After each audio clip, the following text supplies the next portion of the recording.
projects that Utah Lands has been involved in. We went to Midway, so some of these slides, Cortland, you'll remember that in Midway they'd asked us to kind of present how did it happen in Park City, and I think a lot of you will recognize this particular picture. This is actually a picture of the Swanner Nature Preserve, and when Utah Land started in 1990, it was for sale.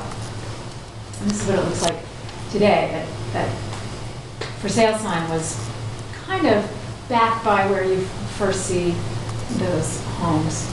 And I think that what really became apparent, and I think you guys are seeing it here, but it's a message that we think you have to bring to the voters as well, which is that without some sort of local cash, it is really hard to find solutions for landowners who want to exercise their private property right to preserve their land.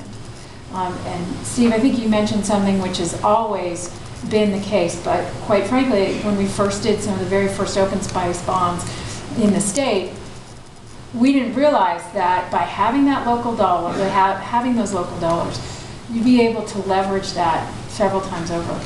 In fact, because of the work that we did with Snake Creek Canyon above Wasatch Mountain State Park, which was really kind of one of the first conservation easements that the state got involved in. Because of that good work, in 1999, the legislature passed the Leroy McAllister Fund. Now, this last year it was defunded by the legislature. But in 1999, there was a lot of support for it.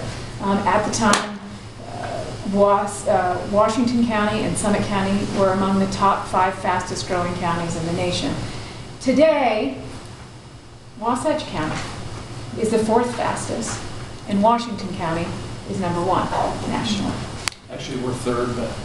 Are you 3rd? The last statistic that I saw, okay, so you're 3rd. Just came out a new report 2 weeks ago. So oh, okay. Yeah. Well, that is good. Not good. Well, so you should have stayed home. Made it worse than it actually is.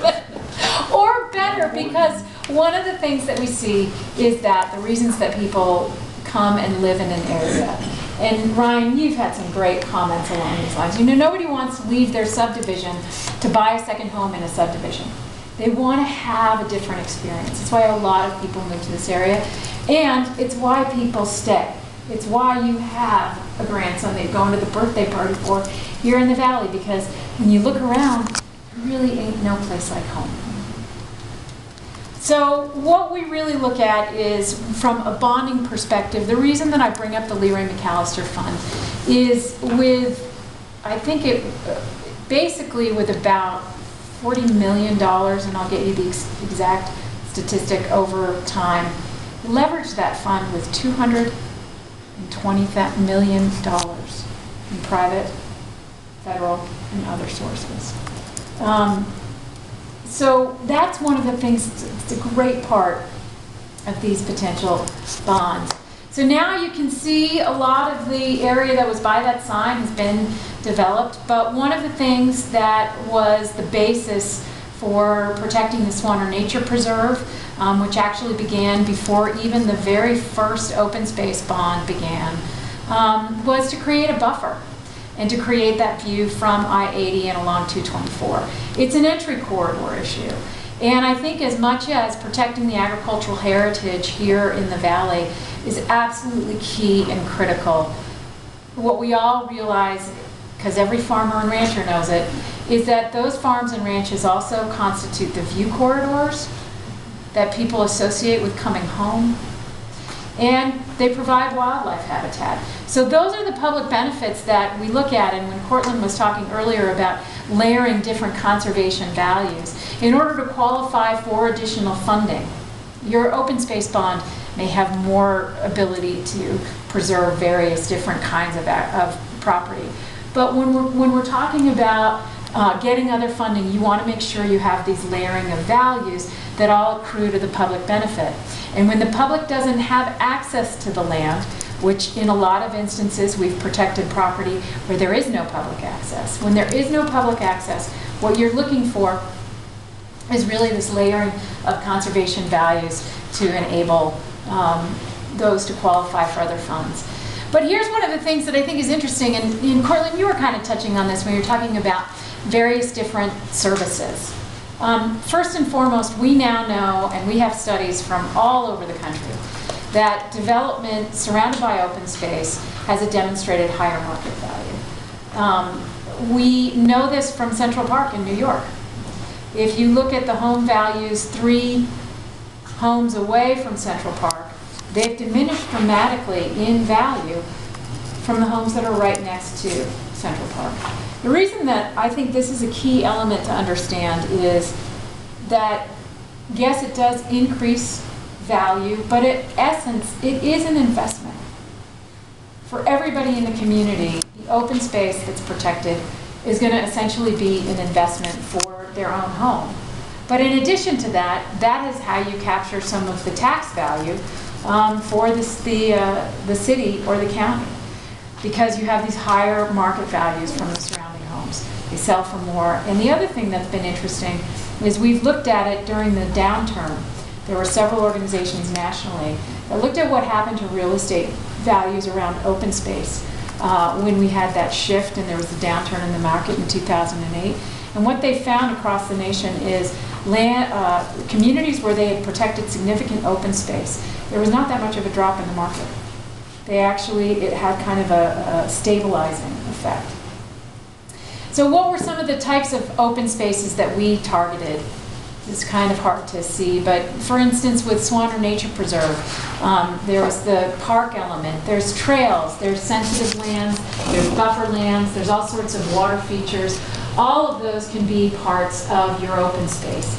And I don't know if you've decided at this point exactly how you're defining your bond beyond open space, but agriculture can be a significant part of it along with some of these others. And I think you'll have to determine, what are the conversations, what are the arguments that really resonate with folks. So I want to just touch on this really briefly. This is one of the ways that you can actually leverage some of the values. There's been a value change that was passed into law. That's the enhanced 170H deduction that now allows a farmer or rancher to take 100% of their adjusted gross income against the value of the gift that they would give. So any value that a landowner gives to leverage some of the bond money that might be coming their way, actually they can take as a tax deduction. So Including the state. with estate taxes, yeah. So that's one of the things that maybe we can talk about really quickly that I think is something that I've witnessed over the 27 years. Can you go back one on there? Because I want to see that. Yeah. I don't know if I can get. Sorry, I did not realize I had this.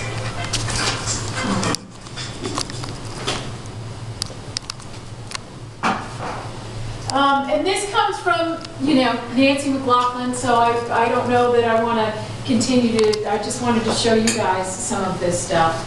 But I'd rather not post it until we have her permission to go ahead and post it. Okay. So I want to talk about the estate tax element to it, because I do think that what Justin's brought up is a really key element. And I've witnessed it far too much, and it's really a sad story, and that is that you've got these landowners who, as we all talk about it, are land rich and cash poor.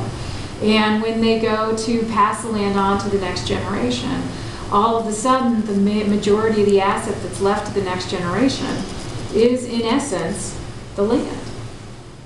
But the IRS can't take a portion of that land to pay the taxes. They're looking at what that real estate value is. So when you're talking about a piece of property that is $30,000 an acre or $100,000 an acre, some of the things that we're seeing in Wasatch and Summit County, quite frankly, you end up in a situation where they have to pay, in some instances, 55% of the value of that land to the IRS. Well, the kids don't have that just lying around.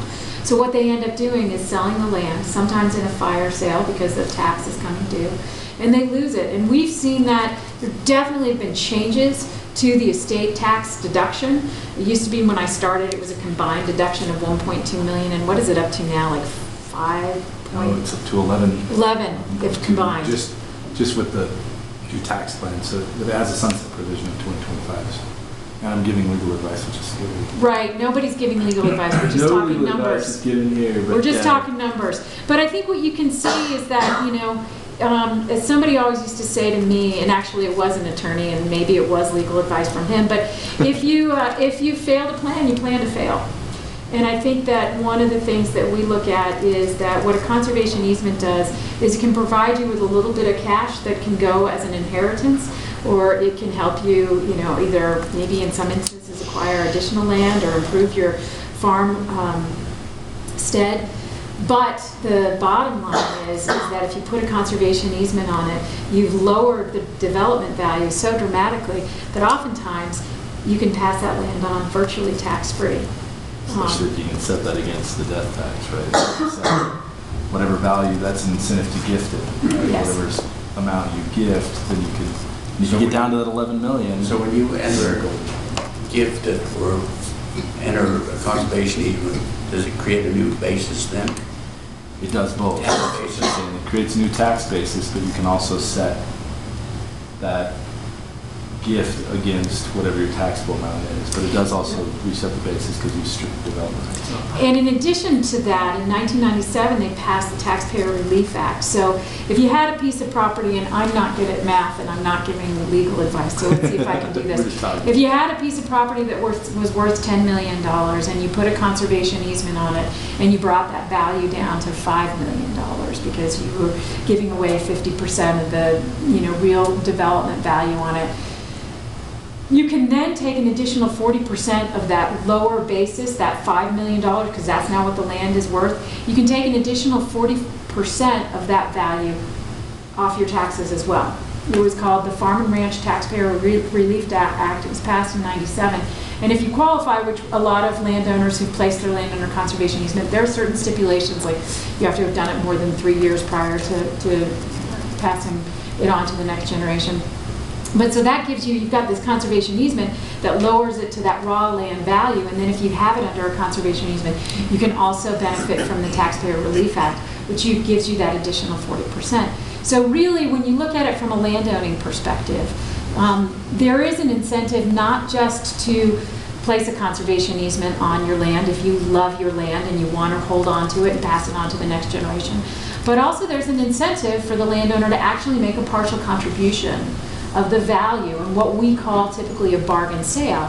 And quite frankly, when we talk about leveraging, we'll get into where some of the other dollars might come from. But that first point of leveraging is really working with landowners who are willing to donate a portion of the value. That's when you click it in wrong language, but it's 400,000 for non-agricultural use and up to 800,000 for agricultural use, right? That they can put towards the income tax or state tax. There's a cap on it, right? There's a Yes. cap on the amount they can donate. Yes. We talked about that, but that's probably You mean in terms of the income yes. tax? Yes. Set off. I think it's 400,000. Well, it's 50%. It's 50% of your adjusted gross income, but you're talking about the cap There's a on the total adjusted cap. gross income. Yeah, I think it is 400 and 800, but 800 is for the ranchers. Yeah. Yeah. Anyway, Steve's going to be interested. He's a rancher. I think this is his estate plan right here. So. Okay, well, we're not giving him legal advice. We can point you in the right direction. State before you So the qualifying income tax deductions comes from 170H, A through 14. So you have to have a qualified real property interest, so a conservation easement that qualifies. And then you have to have a qualified conservation organization, and that can either be a charitable organization. And I will say that the IRS has looked more in depth at conservation easements to make sure that they are a qualified conservation contribution, which has one of the conservation purposes, and that they are given to a qualified entity to hold it. And the other element to that is what I have under 3C, which I spelled wrong, which don't hold that against me, but with the resources and commitment to protect the conservation values of the gift in perpetuity. And that is why when we talk about stewardship, Utah Open Lands has a stewardship fund that is set aside that we do not use as an organization for our general operations. It is specific to each piece of to the properties that we've protected specifically, each one of them with respect to the conservation easement, because we have to demonstrate to the IRS that we have that commitment. And quite frankly, just recently, the Utah Department of Agriculture and Food had a stewardship fund set aside, and that was taken away, reducing their ability to meet this standard under the IRS guidelines. Is that under the Trump administration that it was taken away? No, it was under the Utah legislature. Oh, I'm sorry. Okay. But they're still... Thank you for being suspicious. So, you know, I think that sometimes it helps to have a little bit of a story. This is a piece of property up in Bear Lake.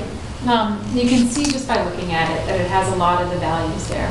But this is what we call an heirloom ranch, similar to the heirloom agriculture that you find right here in the Northfields. In this particular property, we are still working with a family, but they really looked at this from the back end. They said, really, how much money do I need to pass on so that the kids get something, but that in addition, we can help to sustain this ranch in the future. They don't want it to be a burden.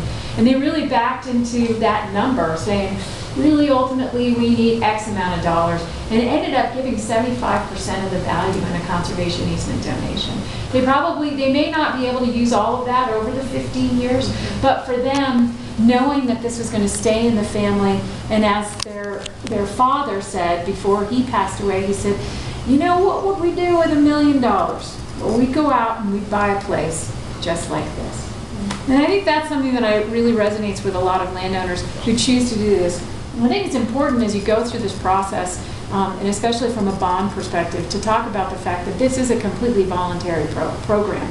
There is no condemnation. There is no forcing anybody to do this. But on the flip side of it, we actually give a lot of incentives to development. And I'll talk about that in a second. But we don't give... That's the Johnson Ranch. No, this is South Eden. This is South Eden, but in that... So are you talking about Ken Johnson? Yeah. No, but I've talked to Ken. He has a ranch just up the road. And you've got that. You probably know Clark Willis. Yes. Yeah. So Clark Willis, at the same time we did the South Eden Ranch, Clark Willis, who has the piece over there by Big Creek, right next to Rendezvous Beach. Oh, this is on the south end. This is on the east side. This is South Eden Ranch with the Nevekers. But yeah, we did one with Clark Willis, Clark and Patty. So part of the story here is that even though they gave this huge amount of money, Utah Land still had to come up with money. So you can do a full conservation easement purchase, you can do have a landowner make a full donation, or you can do a hybrid of the two, where you purchase some of the conservation easement and the landowner makes a partial donation. And that's what we call a bargain sale. On this particular project, we were able to get funding from the NRCS Agricultural Land Easement Program, from various different private donors, and even from the Division of Water Quality. And actually the Division of Water Quality has some interest up here in this area, because the natural functioning of the land as it stands today out there in the North Fields actually has a huge benefit to water quality. And when we lose those lands and they turn to development, you lose some of that.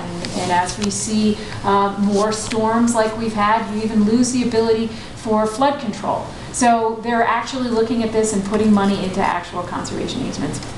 The Leroy McAllister Fund, as I said, was defunded. We think that there will be something else that we put in its place, because there's a lot of interest from a lot of different communities. You can, and, you know, then obviously you have the bond. There is the Land and Water Conservation Fund that you can go to as well, and there are a number of different other federal sources. I could list a number of different foundations that are interested in this for conservation specifically. George S. and Dolores Story Eccles Foundation has done a lot for conservation. The Walbridge Fund has done a lot for conservation. The Lawrence T.D. and Janet T.D. Foundation has done a lot, but there are a lot that do specifically look at the environment and conservation of these landscapes. It's something that they see as really beneficial to the community. There are other ways to do it, TDRs, community development agreements, but again, you can use all of these techniques along with the bond to do a tremendous amount, as Steve, we keep coming back to your point, leveraging for this. I'm not going to do too much about stewardship, but I do want to state that there are a lot of ways to work on finding stewardship in the initial project funding. And that's what Utah Open Lands does, because again, we're trying to satisfy that IRS requirement for having the commitment and the resources to enforce the restrictions. The reality of that is that most landowners, and even second generation landowners who are in the same family, stewardship isn't a huge issue. You go out to the property once a year and everything looks fine and it's all great. It's really when some of those lands start to transfer hands outside of the family. Somebody gets a hold of the piece of property and they say, well, wow, this is a really great piece of property. How can I develop it? So that's why it's really important to make sure that you put up signage and those sorts of things to avoid somebody coming in, buying a piece of property that has these restrictions on it. But those are the times when you find enforcement becomes kind of the biggest issue. So I thought I'd talk a little bit about, how we worked with other open space bonds. And to be clear, Utah Open Lands can work on open space bonds because that is part of our mission. We preserve open space. And so we actually have that as part of our 501c3. We have the ability to help support bonds. Government agencies and actually committees that are put in place by governments, like, for example, the COSAC, the Citizens Open Space Advisory Committee in Park City. They could not go out and advocate for the Bonanza Flat bond because they are part of the government. You have to have the for and against argument, have a pamphlet, all of those sorts of things.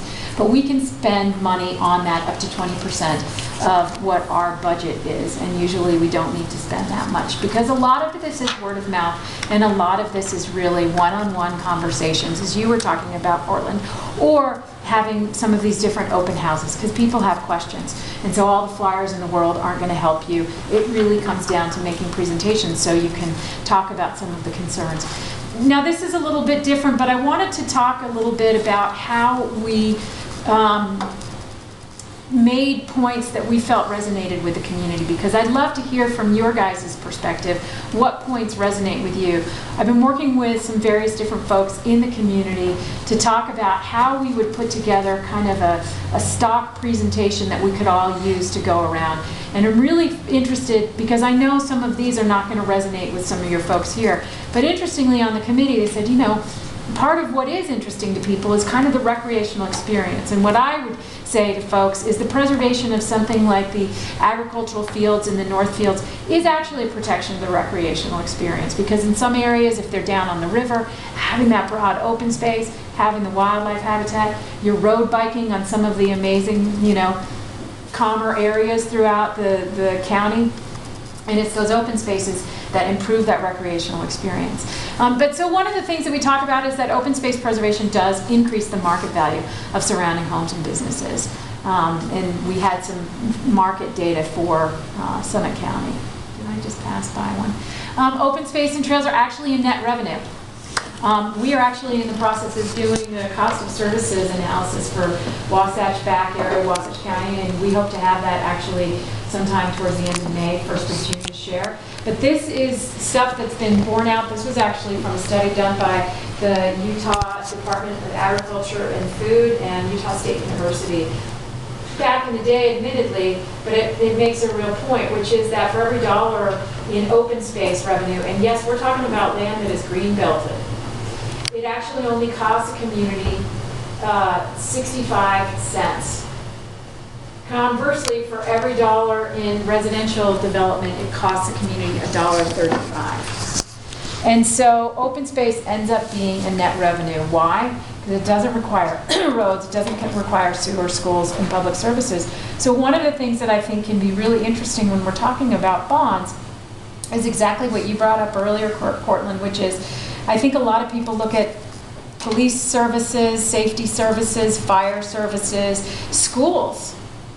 Well, it's important to understand that by continuing to grow, we're not necessarily going to get ahead of the curve. We're only going to have to do another bond for a school. We're only going to have to increase taxes to pay for some of these things, because the roads don't get plowed by themselves. But as I like to say, cows don't go to school. I mean, last I checked, Steve. They don't. Okay. So, that from my perspective, Fish do, sorry.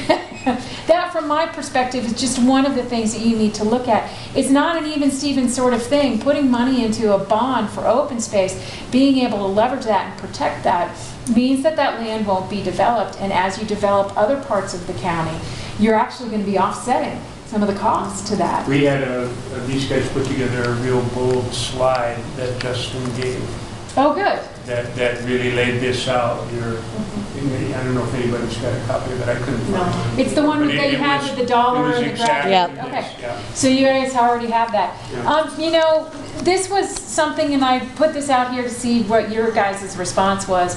You know, for a lot of people, they wanted growth to slow down.